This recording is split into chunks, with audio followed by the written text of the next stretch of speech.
Good morning বন্ধুরা, দেখো আজকে সেই রেসিপি নিয়ে এসেছি। কলার ভিতরে যে শাঁসটা থাকে, এটা খেলে খুবই পেট ঠান্ডা থাকে, শরীরও ঠান্ডা থাকে, পেটে পাথর হয় না। কিভাবে কাটছি দেখো, এটাকে এইভাবে এটাকে নিয়ে নিতে হয়। এই যে আঁশটা আছে, এই আঁশটা ছাড়িয়ে দিতে হয়। এই আঁশটা না পড়লে খাওয়া যায় না।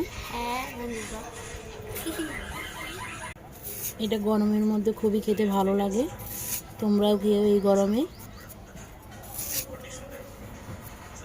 বারবার এই রেসিপিটাই খাই, তোমরা বলতে দেখতেই থাকো যে বারবার এই রেসিপিটা কেন খাই।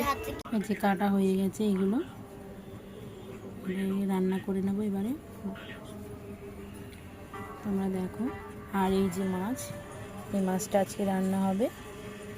মাছটার নাম তোমরা অবশ্যই জানাও আর কমেন্ট করে জানাবে এটা কি মাছ।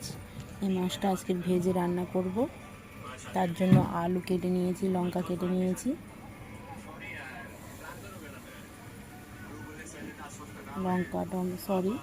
টমেটো, আলু, পেঁয়াজও কেটে নেব। আর মাছটার নাম অবশ্যই তোমরা জানাও।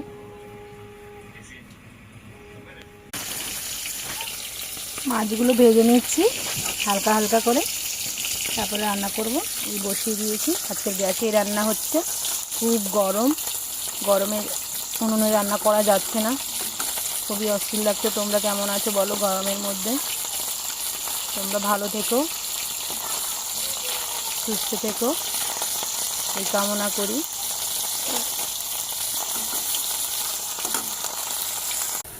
লঙ্কাটা ভালো করে কষাতে বসিয়ে দিয়েছি। দেখো তোমরা, ভালো করে কষিয়ে নেব, তারপরে মাখা মাখা করে মাছের ঝোলটা বসিয়ে দেবো।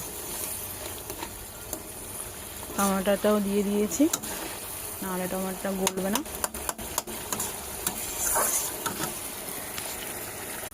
এই যে বন্ধুরা দেখো, মাছের ঝোলটা হয়ে গেছে। কেমন কালারটা হয়েছে বলো, দেখতে পাচ্ছ? আর এইদিকে দেখি, এদিকে দেখো বন্ধুরা, এই যে কলার ভেতরে শাঁসটা, এটাকে করছি এখন। আর একটুখানি বাকি আছে। তোমরা রেসিপিগুলো কেমন লাগছে অবশ্যই কমেন্ট করে জানাবে। আর একটা সাবস্ক্রাইব করে না দিতে ভুলবেন না। টাটা বন্ধুরা।